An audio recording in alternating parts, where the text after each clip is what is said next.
আমন্ত্রণ চ্যানেল 24 সকাল 10টার খবরে শুনছেন সিলন ফ্যামিলি ব্লেন্ডের সংবাদ শিরোনাম। আপনাদের সাথে আছি ইপসিতা জামান। 22-এর হাসি 26-এ এসে কান্না। 4 বছর আগে বিশ্বকাপ তাকে দিয়েছিল পূর্ণতা, এবার দিল বিদায়ের অশ্রু। ট্রফিটা শেষ পর্যন্ত হাতে উঠল না, কিন্তু 2 দশকের অসংখ্য স্মৃতি, অগণিত রেকর্ড আর কোটি মানুষের ভালোবাসায় লিওনেল মেসির মহত্ব কমেনি এতটুকু।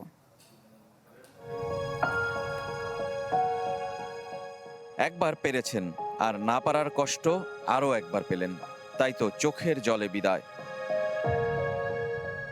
এবারের আসর থেকে, হয়তো বিশ্বকাপ থেকেও, হয়তো প্রাণের চেয়েও প্রিয় আকাশী নীল জার্সি থেকেও। আর তাহলে কিংবদন্তির জীবনে ছোট্ট আক্ষেপের মতো তিনিও শেষ ম্যাচে পরাজিত সেনাপতি। যুদ্ধ জিততে না পারার কষ্টে কাঁদলেন, সেই জল দেখে চোখের পাতা ভিজে ওঠেনি এমন কেউ কি আছেন? বিশ্বকাপের ফাইনাল হারের পর সবার আগে রানার্স আপ মেডেল নিয়ে আকাশের পানে তাকালেন লিওনেল মেসি। হয়তো সৃষ্টিকর্তার কাছে অনুযোগ, এ কেমন তার বিচার। ফুটবলের জন্য সব দিয়েও কেন চিত্রনাট্যের শেষটা তার সাফল্য আর পূর্ণতায় পূর্ণ হলো না? কিন্তু বিধাতা তো ভাগ্য লেখন অনেক আগেই লিখে রেখেছেন। 4 বছর আগেই তার ক্যারিয়ারকে দিয়েছেন পূর্ণতা। দুপা মুড়িয়ে সবুজ গালিচায় বসে থাকার এই ছবিটাও মনে করিয়ে দেয় শত কোটির আইডল হয়েও নিজে বড্ড একা।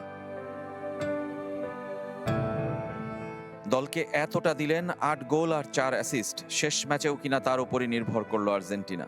আর মেসির উপর কি ভর করলো? তিনি যে ব্যর্থ, এই দুঃখ ভোলার আর কষ্ট সইবার সাহস আছে তো?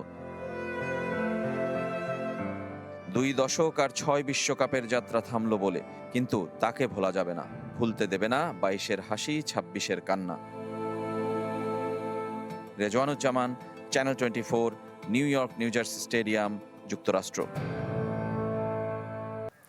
ফাইনাল হেরে কান্নায় ভেঙে পড়লেন আর্জেন্টাইন কোচ লিওনেল স্কালোনি, দিয়েছেন বিদায়ের আভাস। এদিকে বিশ্বকাপ জয়ের পরও থামতে চান না Spain coach Luis de la Fuente.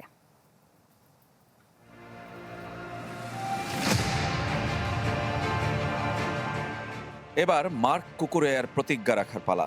বিশ্ব চ্যাম্পিয়ন হলে কোচ দে লা ফুয়েন্তের মুখের ছবি ট্যাটু করার কথা বলেছিলেন। কথা দিলে কথা রাখতে হয়। ফাইনাল শেষে সংবাদ সম্মেলনে প্রথম প্রশ্নের উত্তরে কোচও তাই বললেন। তুমি যদি প্রতিজ্ঞা করো তাহলে তা রাখতে হবে। আমি দেখতে এতটা খারাপও না। চেহারা যেমন তেমন, কর্মে বিশ্বসেরা কোচ দে লা ফুয়েন্তে। এই দলকে নিয়ে 2023-এ নেশনস লিগ, 2024-এ ইউরো আর সবশেষ 2026-এ জিতলেন বিশ্বকাপ। আর কি বাকি রইল? ম্যাচ শেষে কয়েকজন আমাকে জিজ্ঞেস করেছিল, কোচ এখন আমরা আর কি জিতবো? আমি তাদের বলেছি সেপ্টেম্বরের ম্যাচ, আমাদের আরো অনেক জিততে হবে। এক্সট্রা টাইমে তাদের বলেছিলাম আরো ভালো খেলতে হবে, যার শেষ নেই। স্পেন কোচের আগেই বিশ্ব চ্যাম্পিয়ন হওয়ার অভিজ্ঞতা আছে লিওনেল স্কালোনি। তবে বিশ্বকাপ জিতেও যা করেননি, এবার হেরে আবেগের সব দেয়াল একেবারে ধসিয়ে দিলেন। সংবাদ সম্মেলনে কেঁদে ফেললেন, যেমন মাঠে কেঁদেছিলেন লিওনেল মেসি। দিলেন বিদায়ের আভাস। আমি লিওর সাথে কথা বলিনি, তবে আমারটা বলতে পারি, প্রেসিডেন্টের সাথে কথা বলবো। আমি কি করতে চাই সে চিন্তা আমার মধ্যে আছে। আগে চুক্তি শেষ করি, তারপর দেখা যাবে। তবে সত্য হলো আমাকে চিন্তা করতে হবে, কেননা আমি এখনো জানি না আমি কি এমন বড় কিছু করতে পারবো কিনা। ফাইনাল শেষে 2 কোচই গর্বিত তাদের দল নিয়ে। আমি এই প্রজন্মের ফুটবলারদের নিয়ে গর্বিত, যারা স্বপ্ন দেখে, বিশ্বাস নিয়ে বড় হয়েছে। তারা আমাদের সামনে উদাহরণ, একটা ভালো পরিবারের সেরা ও প্রতিভাবান ফুটবলারের। এই জায়গায় থাকতে পারাটা যে কারো জন্য স্বপ্ন সত্যি হওয়ার মতো। আমরা কোচিং স্টাফ ও ফুটবলাররা শেষ মুহূর্ত পর্যন্ত সর্বস্ব উজাড় করে দিয়ে চেষ্টা করেছি। এই জায়গায় আমি থাকবো কখনোই ভাবিনি। পরাজয় মানেই জীবন যুদ্ধে হেরে যাওয়া নয়, স্কালোনিকে সান্ত্বনা দিয়েছেন champion coach. Rezwanuzzaman, channel 24, new York new jersey stadium, যুক্তরাষ্ট্র।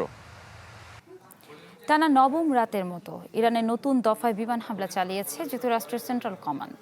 ওয়াশিংটনের দাবি, হরমুজ প্রণালীতে বাণিজ্যিক জাহাজে হামলায় ব্যবহৃত ইরানের সামরিক সক্ষমতা দুর্বল করতেই এই অভিযান চালানো হয়েছে। ইরানি গণমাধ্যমের দাবি তাবরিজ সহ 5টি শহরে বিস্ফোরণের শব্দ শোনা গেছে। একই সাথে নির্মাণাধীন ডারকোভিন পারমাণবিক বিদ্যুৎ কেন্দ্রেও একাধিক ক্ষেপণাস্ত্র আঘাত হেনেছে বলে দাবি করেছে ইরানের পারমাণবিক সংস্থা। এদিকে উত্তর ইরাকে ভূপাতিত একটি ইরানি ড্রোনের অবিস্ফোরিত অংশ নিষ্ক্রিয় করার সময় এক মার্কিন সেনা নিহত হন। এতে চলমান সংঘাতে মার্কিন বাহিনীর নিহতের সংখ্যা বেড়ে দাঁড়িয়েছে 17 জনে।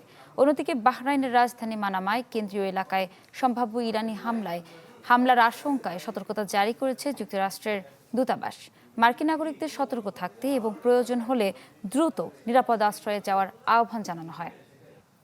এই ছিল সকাল 10টার খবরে। বিশ্বের যে কোনো প্রান্ত থেকে সবশেষ খবর জানতে ভিজিট করুন আমাদের ফেসবুক পেজ, ইউটিউব চ্যানেল, ওয়েবসাইটে। এতক্ষণ সাথে থাকার জন্য ধন্যবাদ সবাইকে।